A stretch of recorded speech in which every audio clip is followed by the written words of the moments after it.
बहुत पुरानी बात है। एक जंगल था। उस जंगल के सभी जानवर आपस में मिलजुल कर रहते थे। उसी जंगल में एक शक्तिशाली शेर रहता था जो जंगल का राजा था। जंगल में एक लोमड़ी भी रहती थी जो बहुत चालाक और होशियार थी। लोमड़ी के मन में हमेशा से ही जंगल का राजा बनने की चाहत थी। वह किसी भी तरह शेर की जगह जंगल का राजा बनना चाहती थी। उसने कई बार प्रयास किए किंतु हर बार असफल रही। एक बार चालाक लोमड़ी ने सोचा क्यों ना जंगल में भी चुनाव करा लिए जाएं। इसी बहाने मुझे राजा बनने का मौका मिल सकता है। लोमड़ी सबसे पहले हाथी के पास गई और बोली, हाथी महाराज, आप तो इस जंगल के सबसे शक्तिशाली जानवर हो, लेकिन आपकी जगह शेर को जंगल का राजा क्यों बनाया गया है? इस जंगल का राजा तो आपको होना चाहिए। उद्धरण चिन्ह। हाथी को लोमड़ी की बात में दम लगा। हाथी बोला, वो तो सब ठीक है, लेकिन मैं जंगल का राजा बनूंगा कैसे? जंगल का राजा तो शेर है। लोमड़ी ने झट से जवाब दिया, हाथी महाराज, इस बार जंगल में चुनाव करवा लिया जाए।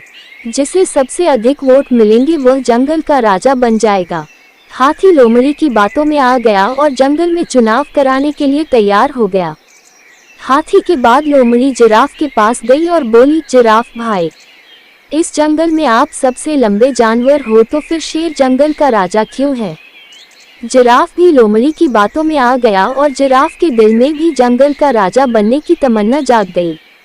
इसके बाद लोमड़ी चीता के पास गई और बोली, चीता भाई, तुम तो इस जंगल के सबसे तेज दौड़ने वाले जानवर हो, तो फिर शेर जंगल का राजा क्यों है?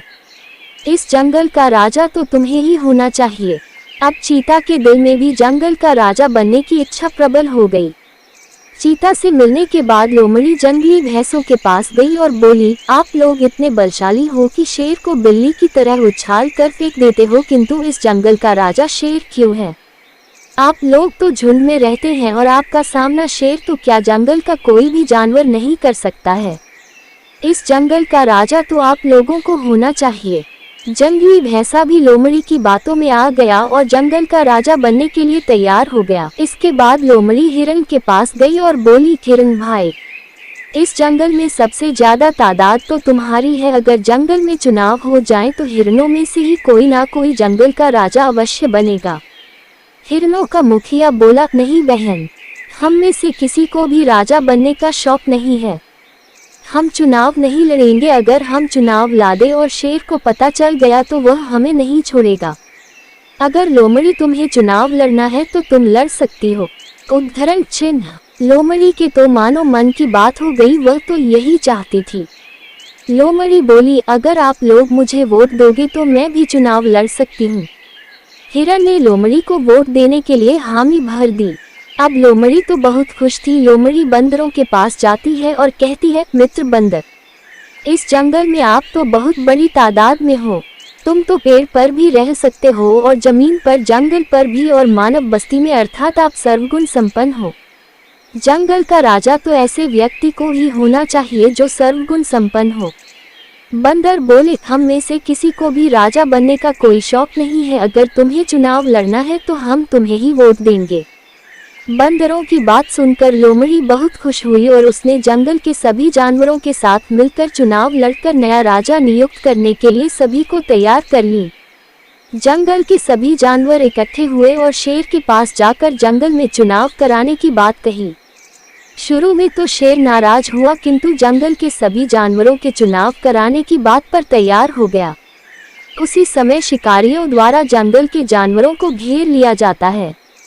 सारे जानवर शेर से कहते हैं, महाराज हमें बचाइए। शेर बोला, अब मैं इस जंगल का राजा नहीं हूँ। आप में से जो भी जंगल का राजा बनना चाहता है वह शिकारियों का सामना करे और उनसे जंगल के जानवरों की रक्षा करे। उद्धरण चिन्ह। शिकारियों से लड़ने के लिए जंगल का कोई भी जानवर तैयार नहीं होता। तब शेर कहता है, जिराफ, हाथी, गैंडा, चीता और लोमड़ी, तुम लोग जंगल का राजा बनना चाहते हो तो तुम्हें ही इनका सामना करना पड़ेगा। ये सुनकर सभी जानवर कहते हैं कि उनमें इतना सामर्थ्य और जिगरा नहीं है कि हम इन शिकारियों का सामना कर सकें। ये काम तो शेर ही कर सकते हैं। वे लोग राजा बनना जितना आसान समझते थे इतना आसान नहीं है, न ही राजा की जवाबदारी संभालना हर किसी के बस की बात है। जंगल के सभी जानवरों के आग्रह पर शेर शिकारियों से जाकर भिड़ गया।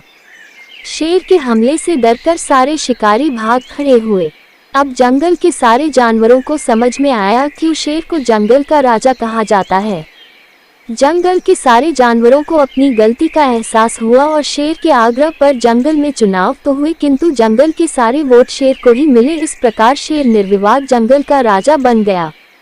शिक्षा, जंगल का राजा कौन कहानी से हमें शिक्षा मिलती है कि अयोग्य व्यक्ति कितने ही प्रयास कर ले किंतु योग्य की बराबरी नहीं कर सकता।